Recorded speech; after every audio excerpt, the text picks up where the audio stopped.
Vamos a hacer otro ejercicio de potencia en el cual el enunciado dice, en un circuito eléctrico la carga tiene una potencia de 4000 watts.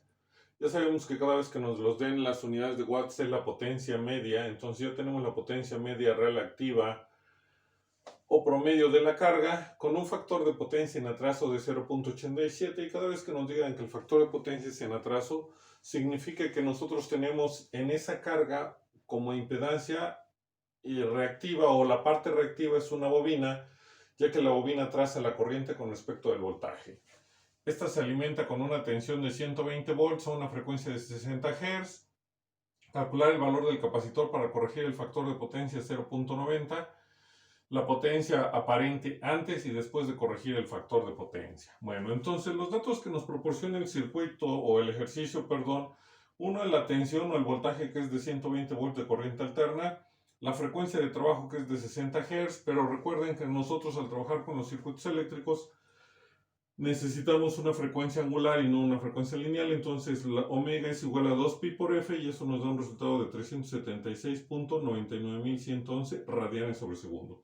El factor de potencia, que ya sabemos que es en atraso y es de 0.87. Si nosotros dibujáramos un circuito, tenemos una tensión de 120 volts a una frecuencia de 60 Hz. Tenemos una carga que le vamos a llamar 1, en la cual me están dando la potencia media, como le llamé 1, pues es potencia media 1, que es igual a 4000 watts. Un factor de potencia 1 en atraso de 0.87. Se va a conectar un banco de capacitores en paralelo para poder corregir el factor de potencia de mi carga inductiva. ¿Por qué un capacitor? Porque tenemos una carga inductiva, puesto que es en atraso. ¿Y por qué siempre vamos a tener cargas inductivas? Recuerden que los motores eléctricos son bobinas enrolladas y esos son inductores. Y por eso la corrección del factor de potencia se hace con capacitores. Bueno, dicho lo anterior, para la carga 1 ya conocemos la potencia media 1, que es de 4000 watts. El ángulo de esa carga lo vamos a determinar a través del coseno inverso del factor de potencia, que sabemos que es 0.87, y eso nos da 29.54 grados. Si realizamos nuestro triángulo de potencias, tenemos la potencia media, que siempre va sobre el eje real y es positivo, 4000 watts. La potencia reactiva, como es una bobina, va a ser positiva, y el ángulo es de 29.54 grados. Entonces, si calculamos a la potencia reactiva 1, pues nos tenemos que auxiliar de la tangente de teta su índice 1, que es igual al cateto opuesto, que es mi potencia reactiva, entre mi cateto adyacente, que es mi potencia media, que es 4000. Entonces, despejamos a la potencia reactiva 1 y va a ser 4000 por la tangente de teta su índice 1.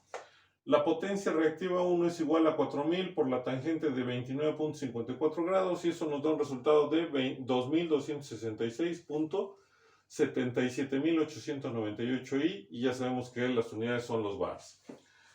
Para el resultado final que deseamos, pues lo que queremos es que la potencia media no se modifique. Recuerden que el factor de potencia, quien no los modifica es la parte reactiva de la impedancia. En este caso tenemos que modificar la parte reactiva nada más, entonces la potencia media, por eso sigue siendo de 4000 watts, la total, porque es a la que yo quiero llegar o a la final, y el ángulo total pues, es igual al coseno inverso del factor de potencia total, que me están pidiendo que ese factor de potencia sea de 0.90.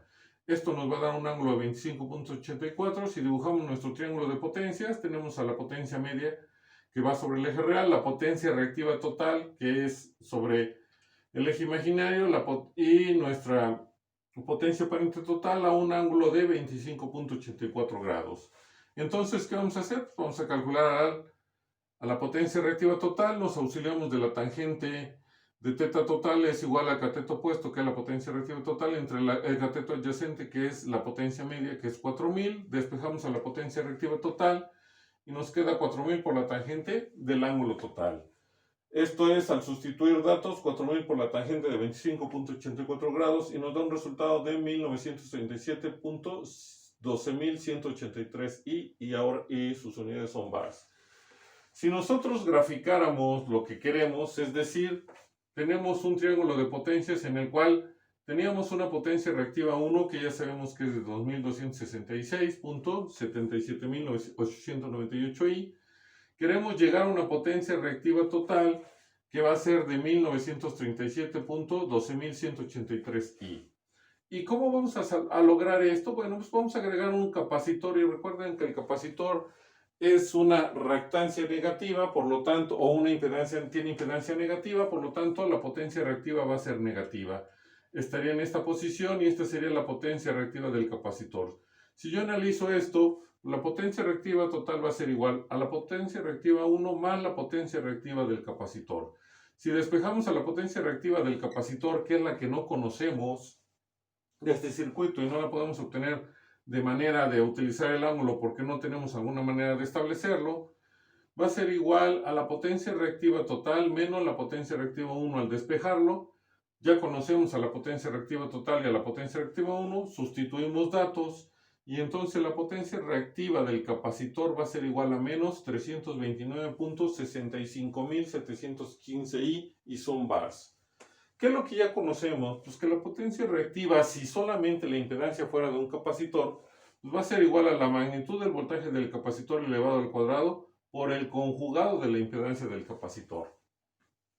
Entonces, vemos que mis elementos están en paralelo, por lo tanto, el voltaje del capacitor pues, es 120 volts.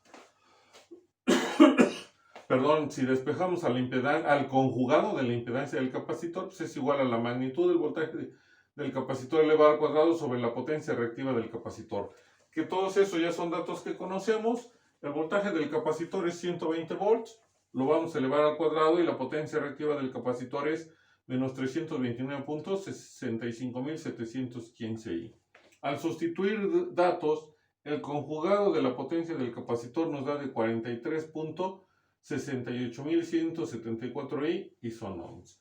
Y con ese dato ya podemos obtener al valor del capacitor que nos va a generar un factor de potencia, o va a hacer que se corrija el factor de potencia, detenerlo de 0.87, lograr que llegue a 0.90.